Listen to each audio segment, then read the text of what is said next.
Eu intitulei a palavra de hoje como Os Filhos Perdidos.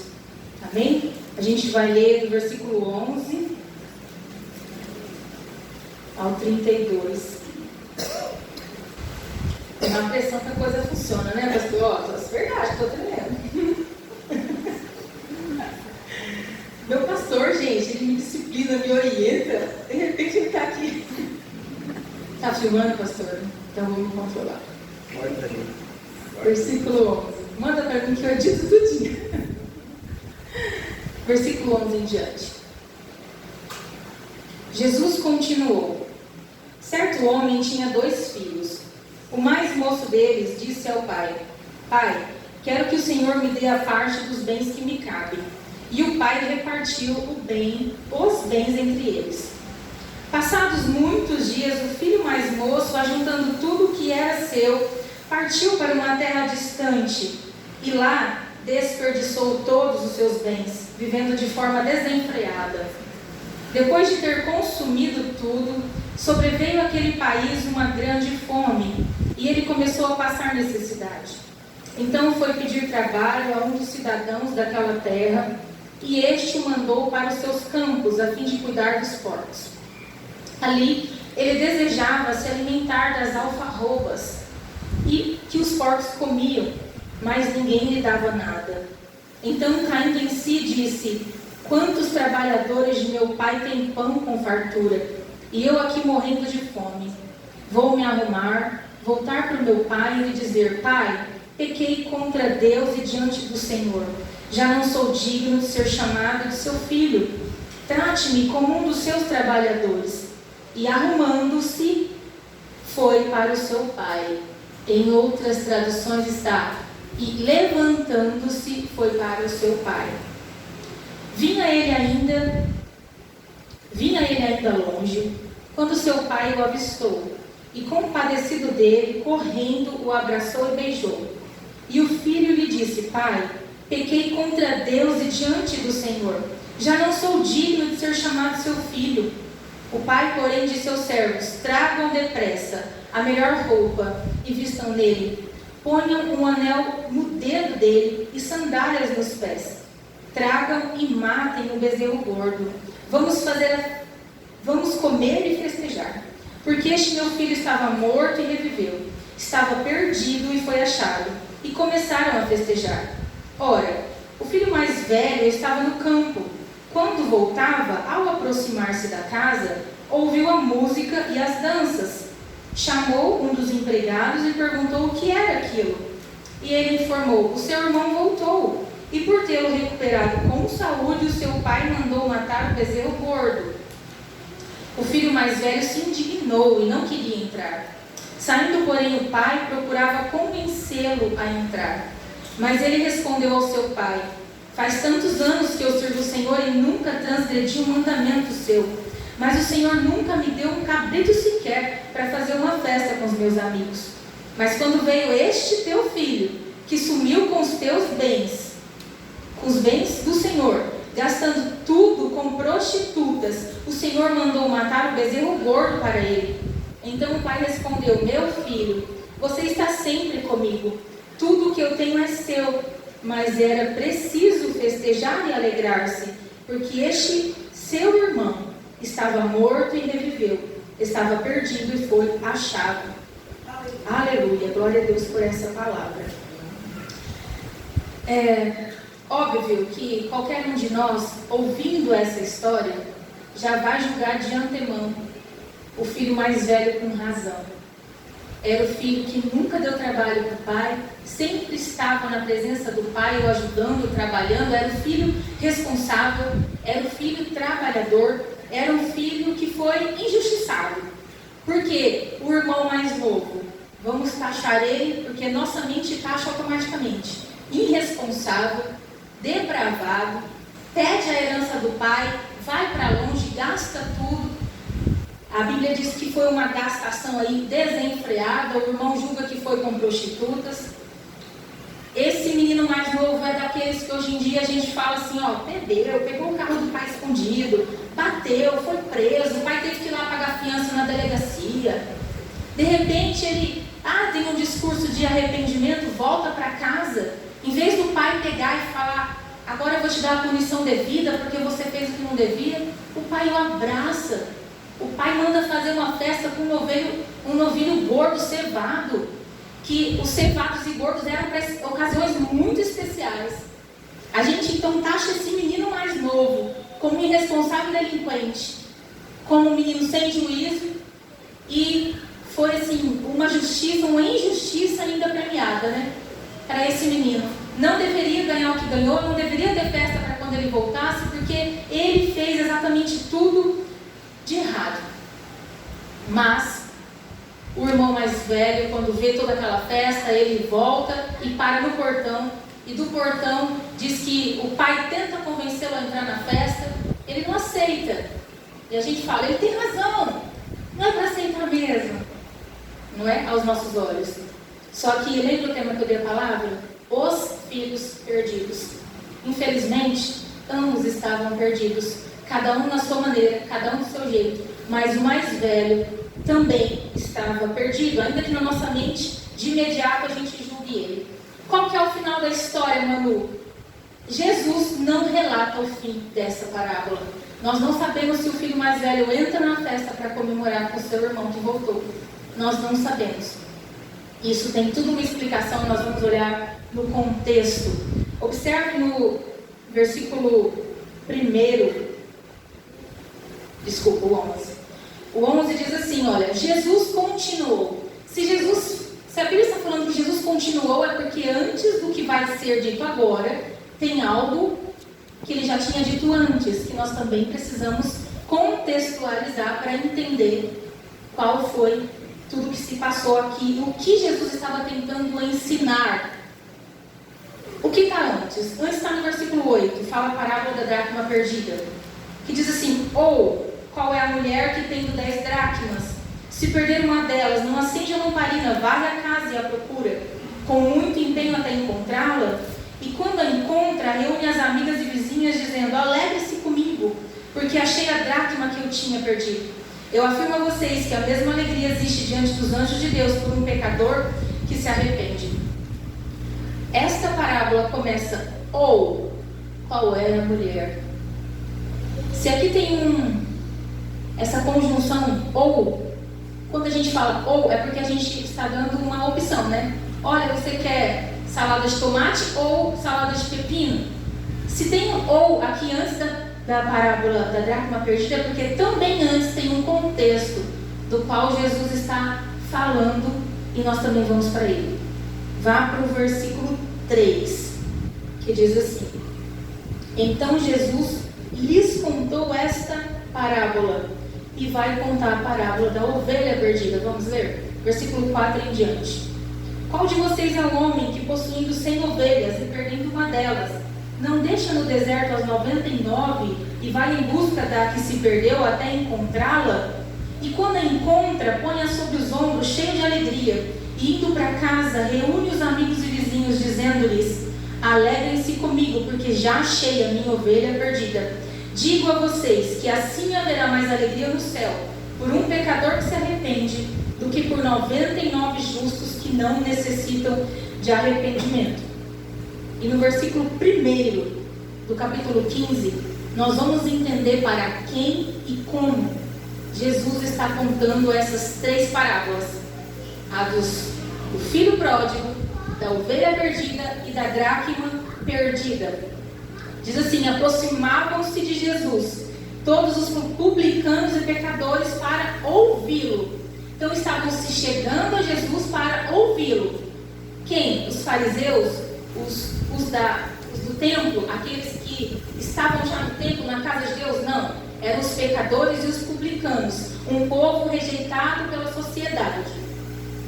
Por causa do pecado, os publicanos eram aqueles que cobravam impostos e normalmente eles extorquiam a sociedade, o povo, e o povo não tinha eles com boa querência, não gostavam deles. E os fariseus e os escribas murmuravam dizendo, este recebe pecadores e come com eles. Você tem a imagem daquela casinha que eu te mandei? Agora eu quero que a gente entenda algo, só para a gente ter um vislumbre da situação e do contexto. quando a Bíblia fala que Jesus estava com pecadores e publicanos, e chegam os fariseus e os escribas, murmurando, dizendo: olha, ele come, recebe pecadores e come com eles. A história nos conta algo. Essa imagem que o Elton vai pôr na tela é a imagem de uma casa no formato, no padrão da época de Jesus. Sabe quando a gente ouve falar da Santa Ceia, que Jesus reuniu seus discípulos no cenáculo? A gente imagina até um lugar assim, né? Como essa igreja, talvez muito bem organizado, para eles participarem da Santa Ceia. Olha, mas essa é a imagem. Dá para ver direitinho? Deixa eu apagar aqui. Paga, pastor. Gente, essa é uma imagem típica de uma casa da época de Jesus. Aqui é a entrada. Tá vendo uma portinha? 2 pessoas aqui. Aqui onde tem essa árvore, aqui embaixo ficavam os animais da família. O seu bezerrinho, a sua vaca para tirar o leite, a cabra, o cabrito, o que eles possuíam ficavam aqui. No segundo andar ali era o quarto onde eles dormiam. Só que nessa época, ainda no Oriente Médio, até hoje, é muito quente. Então, tá vendo aquela varanda na parte de cima? Só tem um puxadinho ali, a gente pode chamar da laje de hoje em dia, né? A gente chama de laje. Tem muito em favela, né? O pessoal se reúne na laje. Era muito comum, naquela época, eles se alimentarem apenas no andar de cima. Tanto é que na lei de Moisés, tem um mandamento, pastor, né? Que Moisés fala assim, que no seu... Qual é o nome, meu Deus? Ali, naquele lugar, tinha que haver esse mural. Esse pequeno muro ali, ó, tá vendo? Mais ou menos na altura da cintura dos homenzinhos que estão ali em cima. Para que alguém não caia e você seja culpado de morte pelo sangue da pessoa que morreu dentro da tua casa, por irresponsabilidade ou pela tua casa não estar bem segura. Então era uma regra ter aquilo. E era muito comum comer apenas na parte de cima. Era muito comum, até nos dias que não se chovia, eles também dormiam lá na parte de cima por causa do calor. Pode deixar essa imagem. Olha no versículo 1, diz que Jesus estava comendo com os pecadores e com os publicanos. Então nós imaginamos que Jesus estava na parte de cima de uma casa, e possivelmente a casa de Levi e Mateus, que ele chamou de Levi, era um publicano, e eles estavam ali na parte de cima se alimentando. Jesus estava com os pecadores e com os publicanos nesse momento. De repente chega na casa, como esses 2 bonequinhos que estão aqui, os fariseus e os escribas, os da lei, os que pregavam a palavra dentro do templo, os legalistas, os que viviam e zelavam da lei do Senhor, mas zelavam exteriormente, nós sabemos disso. Era um povo que botava uma carga na costa das outras pessoas, mas eles mesmos não levavam a carga que eles colocavam em outros. E aqui diz assim, olha, que eles murmuravam e murmuraram contra Jesus, dizendo: olha, ele recebe e come com pecadores. Provavelmente, diz a história, que os fariseus e os escribas, passando na rua, olhando Jesus comendo com pecadores lá em cima, começaram a murmurar contra Jesus, talvez dizendo: ei, não é você que diz ser o Cristo? Não é você que diz tantas coisas, que prega a palavra? Não é você que está trazendo tanta orientação? Você na casa de um pecador? Você se assentando com publicanos? E Jesus, muito educado, Jesus sendo um homem muito amoroso e tendo misericórdia, tanto dos pecadores que comiam com ele, quanto desses legalistas aqui, que murmuravam contra ele, contra o que ele estava fazendo. Provavelmente Jesus não contou as parábolas dali de cima. Provavelmente Jesus desceu e ao portão da casa, Jesus começa então a falar com esses fariseus e escribas. Traga à memória onde estava o filho mais velho que não quis entrar para comer na festa do filho mais novo. À porta da casa, e o pai tentando convencê-lo a entrar e a festejar, a comungar com o irmão mais novo, a se alegrar com a volta do irmão. E Jesus, tão perfeitamente nessa alegoria, na porta dessa casa, falando com tanto amor e misericórdia a esses fariseus, Jesus começa então a contar as parábolas que a gente estava lendo. A primeira parábola que ele contou, no verso 8, foi a parábola da dracma perdida. A dracma perdida. Qual o sentido disso?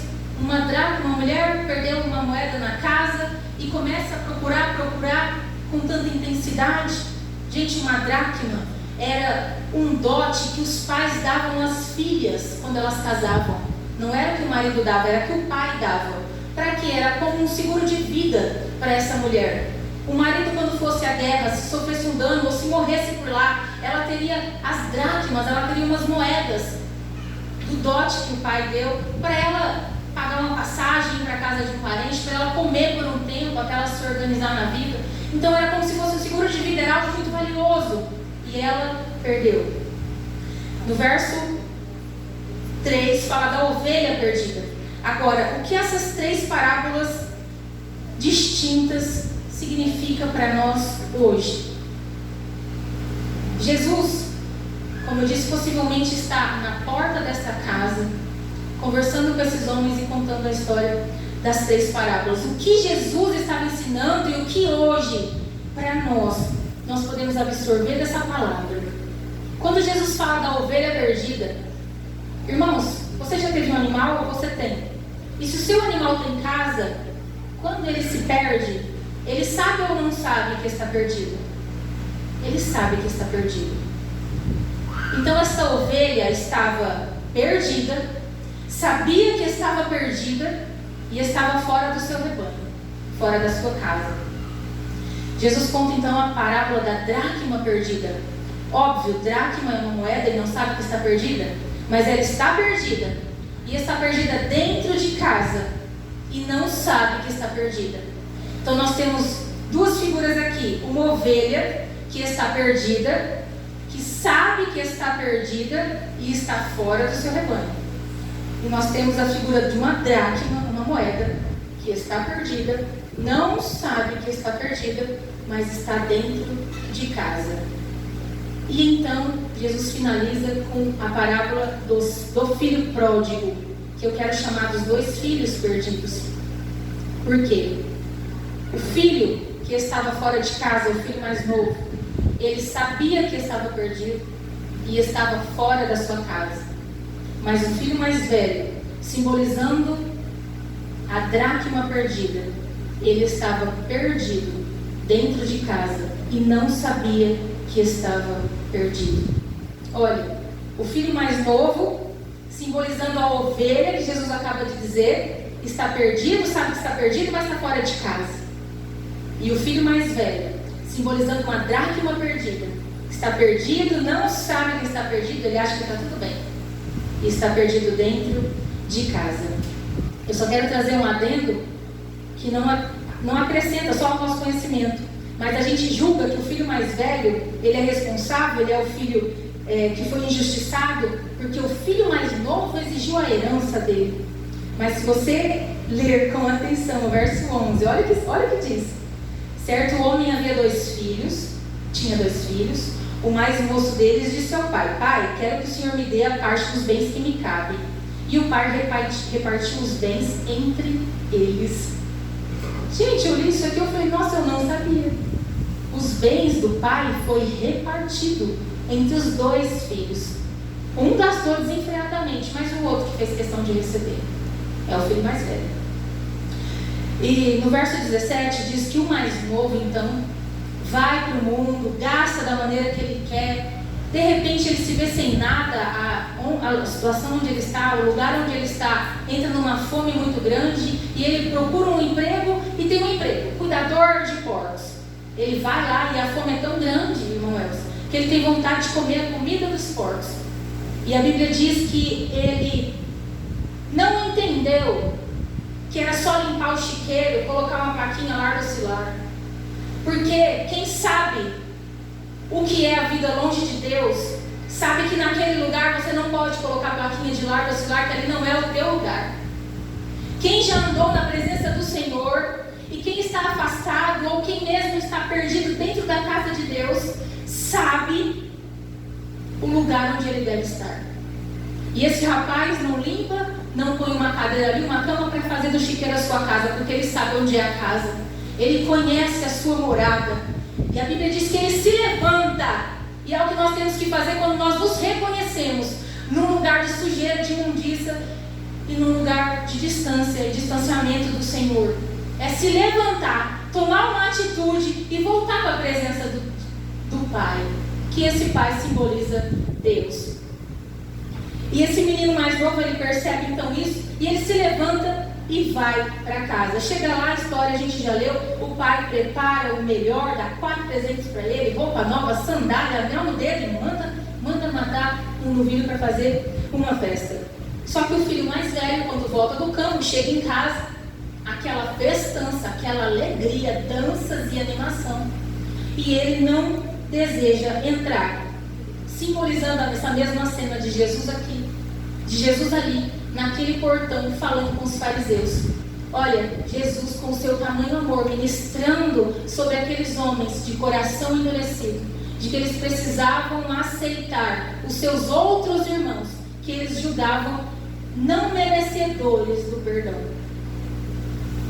E eu trouxe alguns motivos ou algumas razões pelos quais alguns filhos de Deus se perdem dentro da casa de Deus. Hoje nós vamos focar no filho mais velho. Nossa, faltam 15 minutos. Primeira razão ou motivo pelo qual um filho de Deus se perde estando dentro da casa de Deus: não conhece a Deus ou a sua palavra. Tem uma pesquisa que consta que 50% dos cristãos acredita que a frase "Deus ajuda quem cedo madruga" está na Bíblia, é um versículo. 50% eles acreditam nisso. Pesquisa feita entre os cristãos. É sério. Olha o que grave. 13% acreditam que Sodoma e Gomorra eram um casal. Não, alguém falou assim, mas não era? Gente, não vou falar para você o que Sodoma e Gomorra era, você vai ler a Bíblia.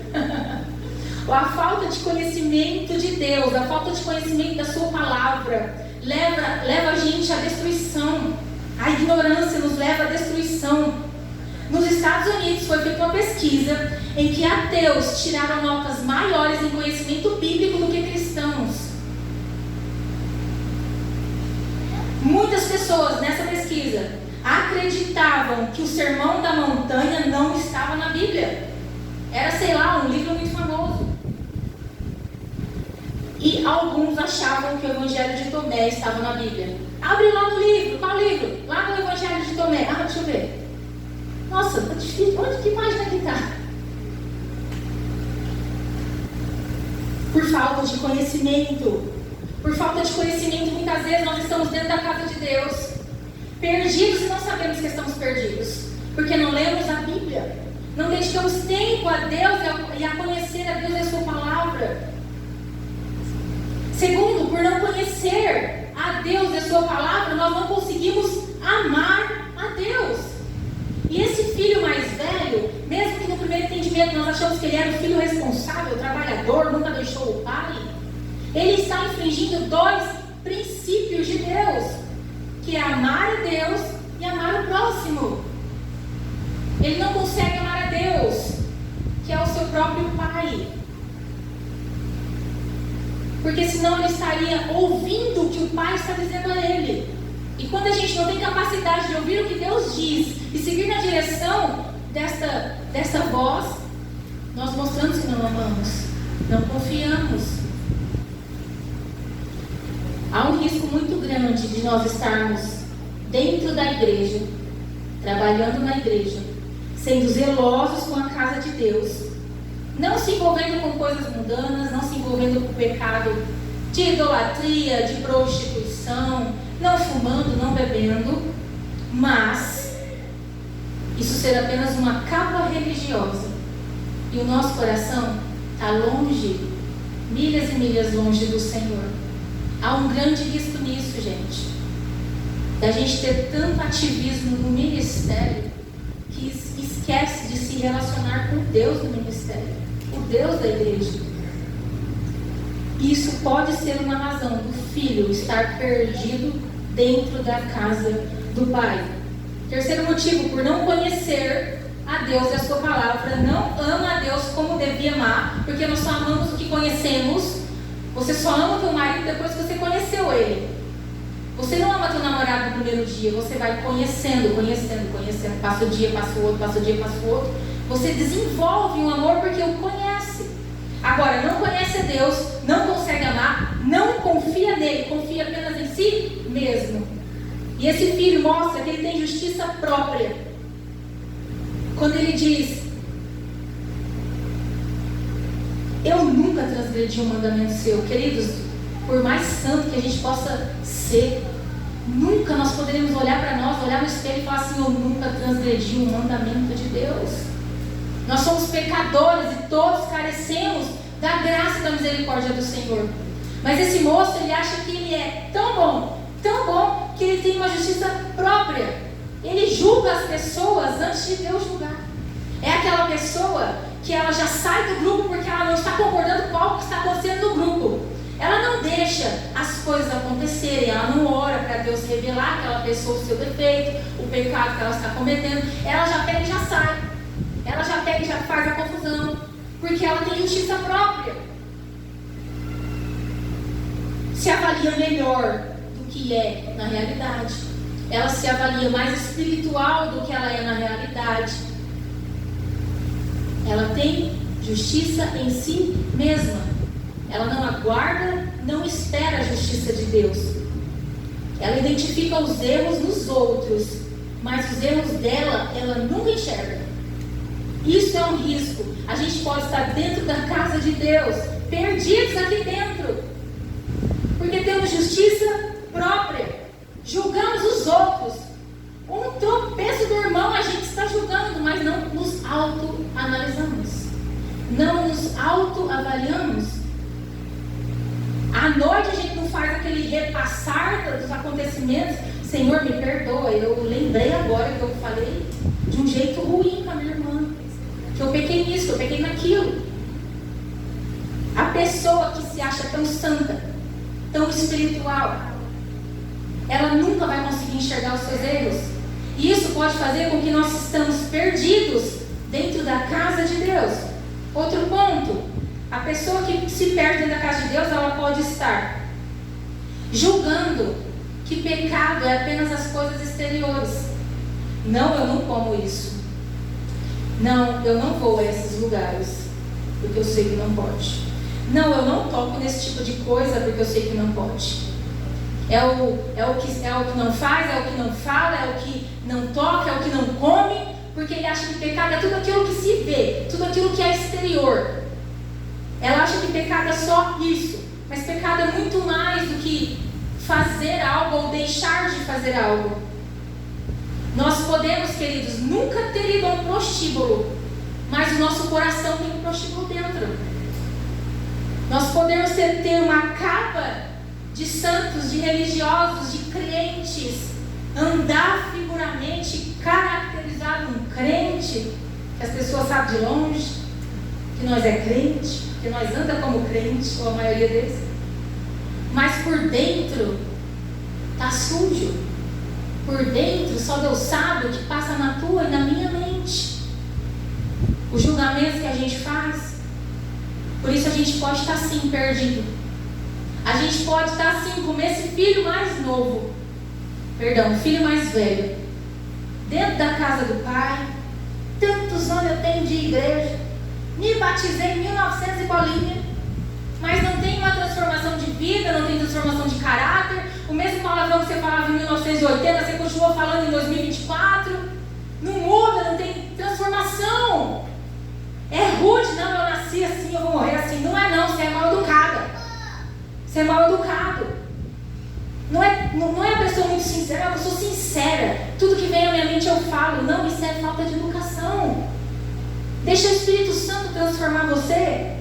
Estava conversando com uma mulher esse dia no telefone e eu tinha me relacionado com o marido dela. É um pessoal que está junto com a gente no serviço. E o marido dela chegou na casa dela falando: nossa, Manu é tão educada. Nossa, que mulher, não sei o que. Falou lá umas coisas. coisas que ele achou. Aí ela ligou para mim: nossa, meu marido chegou aqui elogiando você. Você é tão calma, tão educada. Eu falei: obrigada, glória a Deus. As pessoas me enxergam assim, né? A gente não se enxerga, né? Mas aí ela falou assim: eu não sou assim. Aí eu fui ministrando ela: a senhora tem que pedir para o Espírito Santo te moldar. Não é fácil a gente ser explosiva, gente, é que eu não tenho essa personalidade sanguínea. Então para mim é mais fácil ser calma. Vai pedir para o Anderson ser calmo. Ele é sanguíneo de natureza. Para pessoas ser mais calmo, para umas pessoas vai ser mais fácil, para outras vai ser mais difícil. Só que em outro ponto, para umas vai ser mais fácil fazer um serviço mais rápido, com mais agilidade. Para outras, igual eu sou bem zen, vai ser mais difícil. Então, os rápidos, tenha paciência com os lerdos. Os agitados, tenha paciência com os mais calmos. E ao contrário. Mas em todas as coisas, sendo você um extremo ou outro, peça ao Espírito Santo que transforme o teu caráter, a tua personalidade. Não aceita ser mentirosa, eu costumo, eu minto. Não aceita isso. Não aceita ser grosso com as pessoas, mal educado. Não aceite, peça a Deus: eu quero mudança, Senhor, não quero ser assim. É uma luta que a gente trava com a natureza. Como o pastor disse, a nossa carne vai sempre nos empurrar para coisa errada, para coisa suja, para coisa que não agrada ao coração de Deus. Mas nós sempre podemos, com a ajuda do Espírito Santo, nos transformar e limpar o nosso coração com a palavra de Deus, com a comunhão com Deus, comungando com o Senhor, comungando com o Espírito Santo.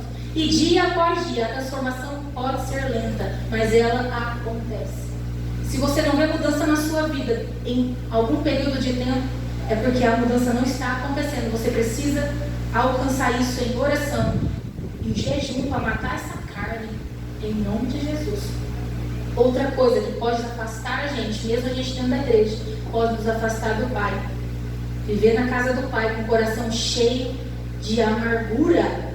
Observe o versículo 29. Ele fala: mas ele respondeu ao pai: faz tantos anos que sirvo o Senhor, nunca transgredi os seus mandamentos, mas o Senhor nunca me deu um cabrito sequer. Mas quando vem esse teu filho, já não é mais irmão dele, é só filho do pai. Mas quando vem esse ser, aí tu mata um novilho cevado para ele. Sabe o que ele está falando? A pessoa amargurada dentro da igreja: ah, não caiu no erro, eu quero que fique aí no erro, que é o lugar que tem que ficar. Ele não aceita o arrependimento da pessoa, uma nova posição para aquela vida. Ele quer ver a pessoa cada vez mais fundo na destruição. Ele se sente injustiçado por Deus. E se você por algum motivo se sente injustiçado por Deus, pode ser que você está trilhando o caminho de ir para mais longe do Pai, mesmo estando na casa do Pai. Se sentir injustiçado. Olha, o Senhor nunca me deu um cabrito, mas para esse teu filho, o Senhor dá qualquer coisa. Ele se sente injustiçado. Ele sente ódio ou indiferença. E sentir ódio ou indiferença, queridos, não é menos grave do que um pecado externo. Observe em Gálatas 5, vamos para lá que eu estou terminando. Gálatas 5, versículo 19, vai falar das obras da carne. Ora, as obras da carne são conhecidas: imoralidade sexual, vamos contando: imoralidade sexual, impureza e libertinagem. São 3 pecados de origens sexuais. Quem estava nesse pecado? O irmão mais novo. Quantos que Deus cita? 3. Vamos para o próximo. Idolatria, feitiçaria, 2 pecados de culto. Tá bom, vamos para o próximo. Inimizade, rixa, ciúme, ira, discórdia, divisão, facção e inveja. 8 pecados que estão nos nossos sentimentos. 8 pecados listados por Deus, que estão dentro de nós, escondidos dentro do servo e da serva do Senhor, talvez dentro da casa de Deus. É aquele que causa discórdia, confusão, rixa, que faz inimizade entre os irmãos. É aquele que não concorda aqui, em vez de chegar no líder, chegar no pastor, vamos conversar, o que a gente pode fazer? Não, ele começa a disseminar o ódio dele nos grupinhos, no churrasquinho, na reunião. Depois vai ver no culto de domingo, um ou outro irmão não veio porque o coração está amargurado, porque o irmão lá na festinha de sábado desceu a lenha em algo que ele não concordava. E trouxe confusão, discórdia, divisão dentro da casa de Deus. A gente precisa se orientar. A gente precisa abrir os nossos olhos. Que pode ser que nós estamos aqui dentro, perdidos nisso. Mas não sou eu que posso ver isso. Eu só posso ver o meu coração. Nem o do meu marido eu posso. Eu posso me julgar se eu estou agindo assim, se eu estou caindo em algum pecado assim. Porque para Deus citar 8 pecados como sendo esses pecados da carne aqui, é porque tem um peso muito grande para Deus. E esses 8 pecados nós podemos ver no irmão mais velho, que a gente achava que ele era responsável, um menino jóia, injustiçado. 8 pecados que estão aqui escondidos no nosso coração. Outra coisa que pode fazer com que a gente esteja perdido dentro da casa do Pai é viver na casa do Pai, mas não se sentir dono de tudo que o Pai tem. Porque tudo que o Pai tem, Ele deu a nós. Todas as bênçãos já foram liberadas. E a Bíblia fala de vida abundante, de paz que excede todo entendimento. A Bíblia diz que Deus é a delícia da nossa alma. E nós não estamos vivendo isso. Porque talvez alguma coisa está nos separando disso. De viver o melhor de Deus. Só que a nossa falta de fé, como eu disse, acho que na quinta-feira, me veio à memória agora, que às vezes as nossas dívidas não provam que Deus não está conosco, mas prova que talvez nós estamos cometendo erros que têm impedido Deus de nos abençoar. Então, olha para a tua vida com outro olhar. Ah, mas nunca dá certo, mas você já se colocou na posição certa. Você já se levantou desse lugar onde você esteve, de erro, de pecado, de pensamentos, de julgamentos, e se colocou onde Deus deseja te ver, para você começar a ver Deus agir, mudar coisas na tua vida. Amém? E tem uma historinha que é assim: um homem era muito seguro mesmo, mas ele, com algumas economias, ele compra uma passagem para um cruzeiro. Ele vai para esse cruzeiro e ele leva uma marmita de comida para os 7 dias do cruzeiro, porque ele não quer gastar lá dentro. Ele é muito mão fechada. Passa-se ali 5, 6 dias, a comida acaba, começa a azedar, e ele agora não tem o que fazer. Chega um outro e fala: meu irmão, por que você não está comendo com a gente? Todo dia um banquete novo. Aí ele fala: não, é que eu quero economizar, eu não quero gastar com comida aqui, né? Deve ser muito caro. O amigo olha e fala assim para ele: querido, estava tudo no pacote. Todo esse manjar, todas essas delícias, almoço, janta, café da manhã, fruta, delícias que você comer, estava tudo no seu pacote. Ei, Deus tem tudo no nosso pacote. Nós não estamos acessando as bênçãos do Senhor. Às vezes porque estamos perdidos dentro da casa do Pai, em sentimentos errados. Coisas que nós precisamos mudar. Só que talvez mudar a gente é a coisa mais difícil do mundo, porque a gente é a última pessoa que a gente quer que mude. A gente quer que o marido mude, que os filhos mudem, que a sogra mude, que tudo mude ao nosso redor. Mas o chamado de Deus é para transformação pessoal. Aleluia. Deus não vai te chamar para salvar o teu marido. Deus vai te chamar para você ser transformado. Você ser transformado. E a partir daí, as coisas começam a acontecer. Então, no final, Jesus não termina essa parábola. Por quê? Porque o filho mais velho está aqui nessa noite. Jesus não terminou a parábola. Nós não sabemos se aquele homem, o filho mais velho, entrou ou não entrou para a festa. E ele está aqui nessa noite. E irmão, o filho mais velho não está do teu lado. Ele está dentro de você. O sangue dele está correndo nas tuas veias. Aleluia. O filho mais velho hoje sou eu e é você. E a pergunta é: você vai entrar para a festa? Você vai receber o seu irmão? Você vai também comemorar a festa de reconciliação dos que chegaram, do que caiu e Deus está restaurando? Você vai comemorar ou você vai ficar do lado de fora? O triste é saber que até esse ponto que a parábola foi contada, o filho que viveu a vida do lado do pai está terminando, ao menos essa parábola, longe do pai. Que o Senhor nos conserte, a mim e a você, naquilo que nós precisamos, naquilo que realmente a gente precisa, não que a gente acha que precisa. No nome de Jesus. Posso orar, pastor? Fique de pé, no nome de Jesus. Se algo da palavra falou o teu coração, coloque agora em oração a Deus. Pai, nós nos enxergamos agora como esse filho mais velho, que está perdido dentro da casa do Senhor. E se há algo em nós que precisa de transformação, se há algo em nós, Senhor, como o pastor Pedro disse, um buraco entre nós e o Senhor, aplana esse vale, Senhor, nos mostra, Senhor, revela os nossos pecados, mostra as nossas falhas, ó Deus, e deixa-nos ser um povo verdadeiramente que ama o Senhor, que ama a Tua presença, que se deleita na Tua presença, que aceita os planos do Senhor, não aqueles que sentem inveja do dom do irmão, que sentem inveja da unção do irmão, mas aqueles que abraçam uns aos outros como igreja verdadeira de Cristo e que espera a Tua hora chegar, no nome de Jesus. Deus tem uma bênção para cada um de nós, Deus tem um propósito para cada um de nós, e nós precisamos esperar o tempo de Deus para cada promessa que o Senhor tem a nós. Pai, nos dá um coração quebrantado, movido diante da Tua palavra. Quebranta-nos, Senhor, nos mova ao conhecimento do Senhor, em oração, em jejum, em busca do conhecimento da Tua palavra, Senhor.